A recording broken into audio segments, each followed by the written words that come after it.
원희룡 국토부 장관의 일침을 통해 본 부동산의 극단적 양극화를 살펴보도록 하겠습니다.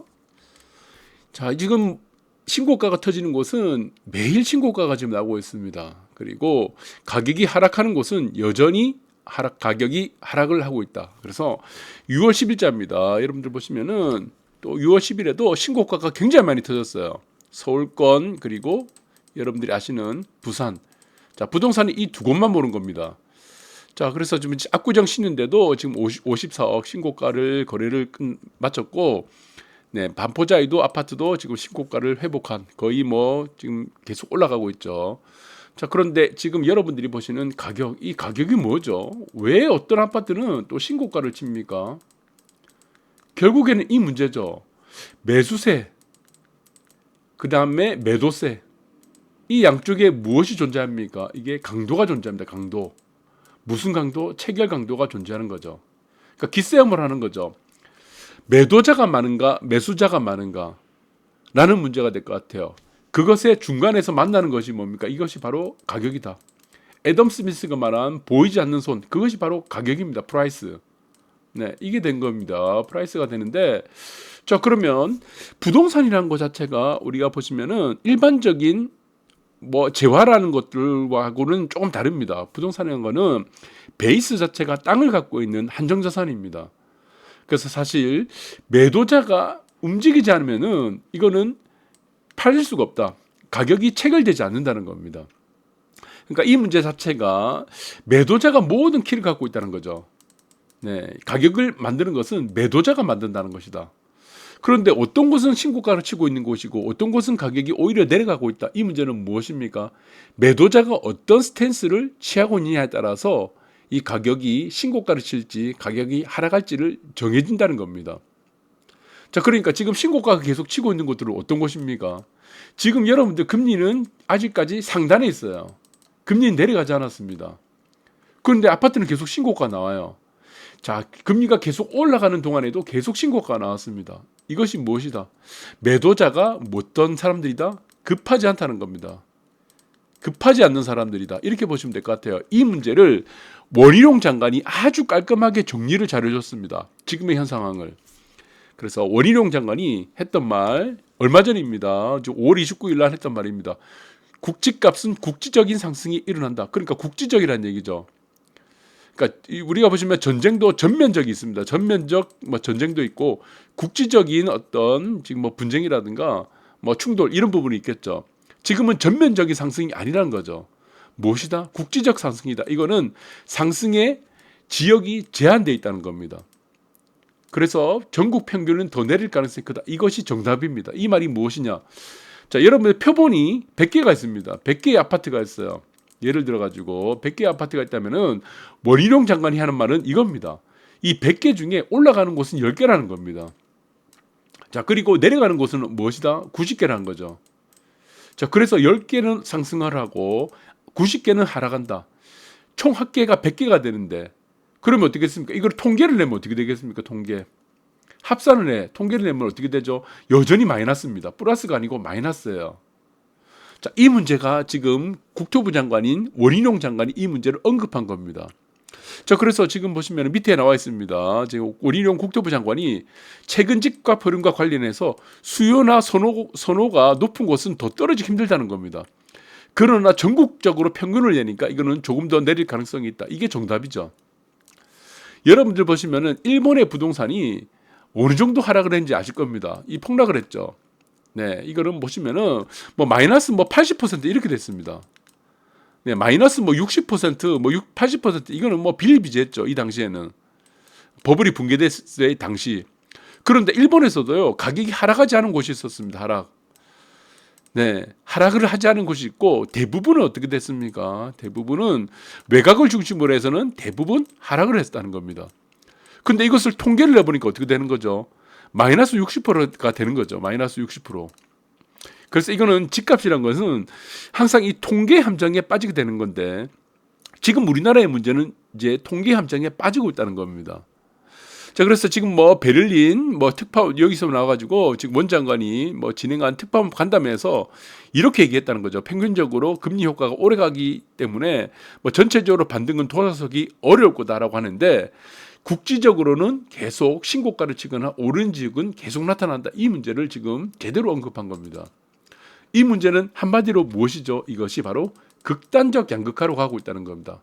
그래서 원희룡 장관도 이거 뭐 지금 뭐 초등학생 정도가 아니기 때문에 잘 알고 있다는 겁니다.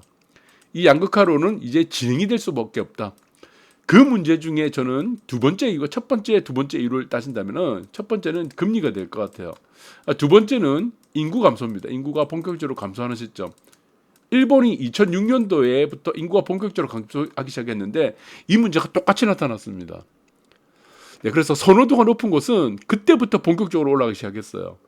인구가 감소하기 시작한 2006년부터 선호 지역이 본격적으로 올라가기 시작했고 그 외 지역은 대부분 마이너스를 지속적으로 나타냈다. 이렇게 보시면 될 것 같아요. 그래서 자, 이 문제는 부산과 서울과 부산, 네, 대표적으로 나오는 곳들 서울과 부산을 놓고 보는 것이 저는 맞다고 봅니다.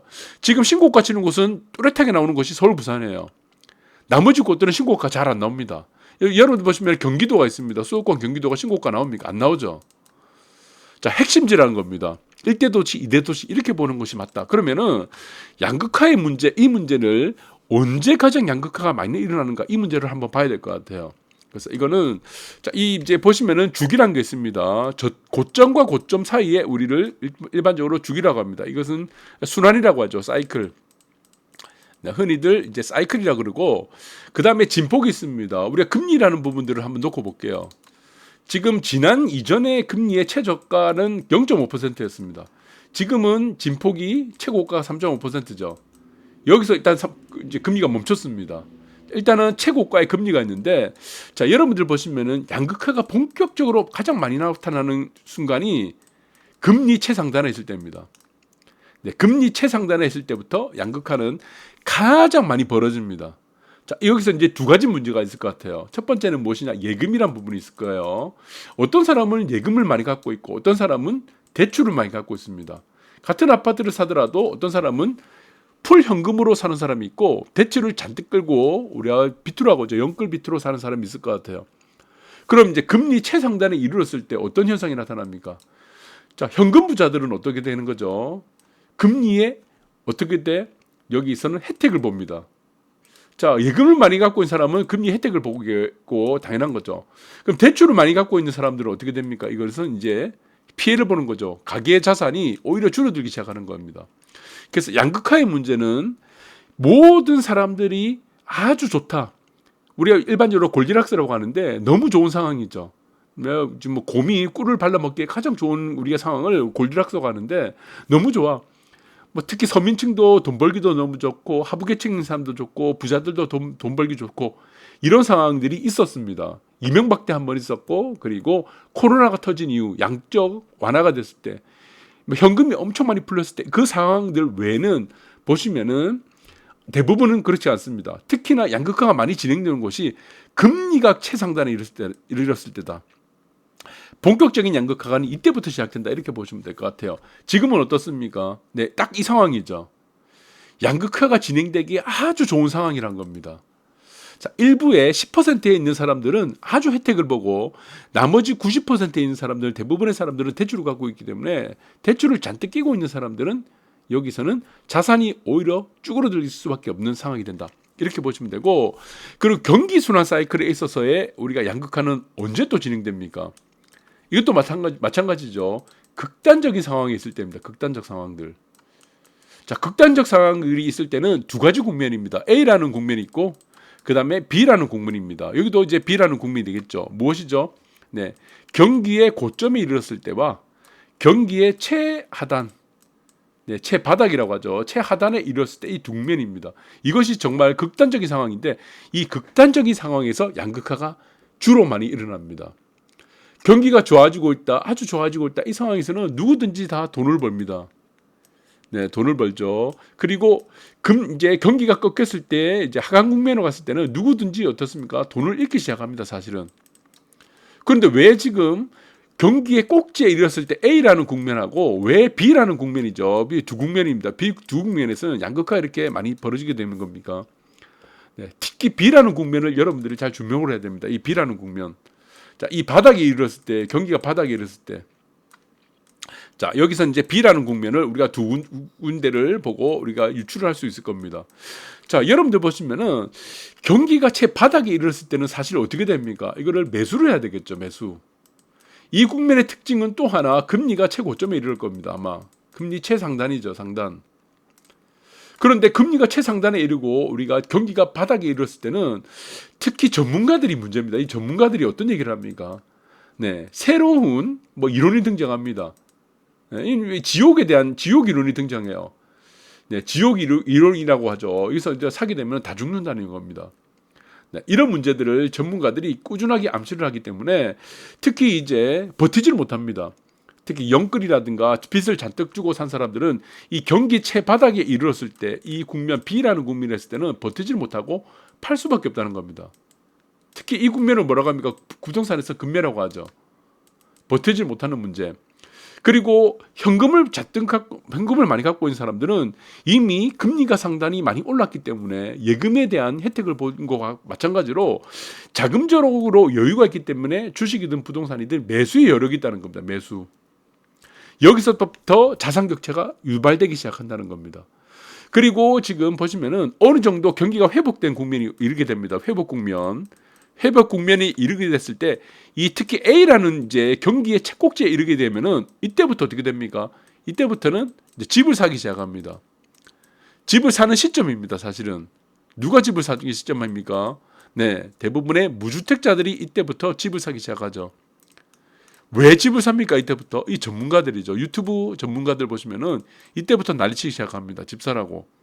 그러니까 자, 양극화란 문제, 자산의 격차가 나타나는 시점 자체가 이게 문제가 된다는 겁니다. 자산적으로 여유가 있는 사람들, 현금을 갖고 있는 사람들은 바닥에서는 매수를 할 수 있지만, 자, 여기서부터는 이제 A라는 국면, 자산이 이제 최꼭지에 이르겠을 때는 대부분의 사람들은 여기서 집을 사기 때문에 꼭지에 이르렀을 때, 이때부터 어떻게 시작합니까? 이때부터는 이제 그 다음에 나타나는 이제 경기의 하강 국면에서 어떻게 되냐? 예, 전반적인 자산의 위축이 일어난다는 겁니다. 가계 자산의 위축이 일어날 수밖에 없다는 겁니다. 이것이 사실 무한 반복이에요. 무한 반복. 자, 그렇게 보시면 되는 것 같은데 또 하나 문제가 생겼습니다. 이제는 무엇이죠? 네, 이제는 인구가 감소하고 있다는 부분들을 여러분들 생각을 하셔야 됩니다. 인구가 감소하고 있다. 이것은 굉장히 중요한 여러분들 자산 시장에 있어서의 저는 패러다임이라고 보고 있습니다. 패러다임. 네, 굉장히 중요한 패러다임이 변화가 있는데 기존의 자산 시장은 어떻습니까? 네, 이렇게 보시면은 상단과 하단이 올라갑니다. 저점과 고점이 올라가고 있는 이 자산 시장이 펼쳐졌는데 그러면 앞으로도 이 자산 시장이 저점과 고점이 올라가는 이러한 시장을 보이는 패턴을 보이는 자산 시장은 앞으로 10%밖에 없다는 겁니다. 그래서 지금 원희룡 장관이 얘기했던 게 이 부분입니다. 대부분의 90%의 자산들은 어떻게 된다는 얘기죠.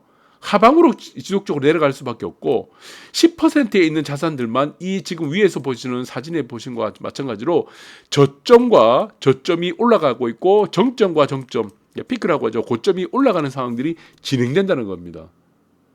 우리가 지금 경기가 상관없이 인구가 증가할 때는요, 모든 자산들이 어떻습니까? 특히 부동산 같은 경우는 다 같이 오르고 다 같이 내려가는 그런 상황들이 나타났었는데 이제는 이것이 나오기가 힘들다는 것을 원희룡 장관이 지금 언급을 해주고 있다는 겁니다.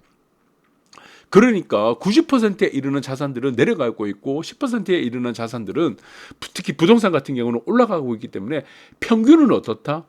플러스가 힘들다는 겁니다. 아주 지금 불장이라고 하는 극단적인 상승으로는 올라가기 힘들다. 이 국면을 지금 설명을 하고 있다는 겁니다. 그래서 저는 견해가 똑같습니다. 이전부터 제가 이런 견해들을 양극화란 문제, 네, 이런 부분들을 제가 말씀드렸고 신고가와 미분양이라는 부분들을 계속 꾸준하게 말씀드렸는데 제 유튜브를 보고 이 원희룡 장이 이렇게 얘기를 하는지는 잘 모르겠으나 네, 어쨌든 이것은 지금 정답입니다. 상승은 국지적으로 나타나고 이 10%에 해당하는 부동산이 되겠죠. 전국 평균을 내릴 가능성은 90%의 자산들은 마이너스를 보인다. 이 부분들이다. 그래서 결론적으로는 여러분들은 마찬가지입니다. 저는 이제 모든 지금 현재 미국이라든가 일본이라든가 여러분들이 지금 이미 선진국으로 가고 있는 국가들, 이미 갔던 국가들이죠. 자, 일본이 여러분들이 잘 보시면 아시겠지만 일본도 어떻습니까? 이미 예전에 탑을 찍었던 국가입니다. 탑. 1등을 했던 국가예요. 예, 이거 무시하면 안 됩니다. 미국은 지금 1등을 하고 있는 국가죠. 네, 이 사례를 절대로 무시하면 안 됩니다. 네, 그렇습니다. 그래서 미국도 일본도 어떻습니까? 이 자산 격차가 특히 부동산에 있어서의 부동산, 특히 주택에 있어서의 자산 격차는요, 상상을 초월합니다. 일본 같은 경우는 지금 800억 한 채를 800억을 넘겼죠. 800억. 미국 같은 경우는 어떻습니까? 한 채가 3천억을 넘겼습니다. 3천억. 그런데 두 곳 다 어떻습니까? 공짜로 주는 집들이 많아요. 아예 뭐 이주를 한다 그러면은 뭐 지금 2천만 원 플러스 뭐 지금 뭐 2,000달러 2,000달러 뿐만 아니고 2천만 원 하나로 2천만 원을 주고 집도 주는 곳도 있습니다. 미국의 어떤 주는요. 일본은 마찬가지예요. 800억 하는 집이 있듯이 오히려 집값을 공짜로 주는 곳도 있다. 집을 공짜로 주는 곳도 있다. 그래서 이 자산 격차는 우리가 상상할 수 없다. 그래서 이 자산 격차는 어떻게 나타난다? 저는 앞으로는 대한민국도 그렇지만 무한대라고 봅니다. 무한대. 지금의 1군위와 5군위의 차이는 크지가 않습니다. 한국 같은 경우는. 특히 서울과 부산은. 그러나 이 자산 격차에 무한대로 갈 수 있다. 그 근거를 원희룡 장관이 잘 설명해 주고 있다. 국지적으로 상승하는 곳들을 입주가 수요가 선호한 곳들은 계속적으로 올라가고 그렇지 않은 곳들의 대부분은 90%는 자산 가격은 올라가기 힘들다는 것을 아주 친절하게 여러분들에게 보여주고 있다. 자, 여러분들이 이런 부분들을 잘 참고하시기 바라겠습니다. 그 베이스는 무엇이다? 인구 감소가 있다. 인구 감소에 나타나는 모든 결론은 무엇이다? 주택시장의 양극화다. 이렇게 보시면 될 것 같습니다. 감사합니다.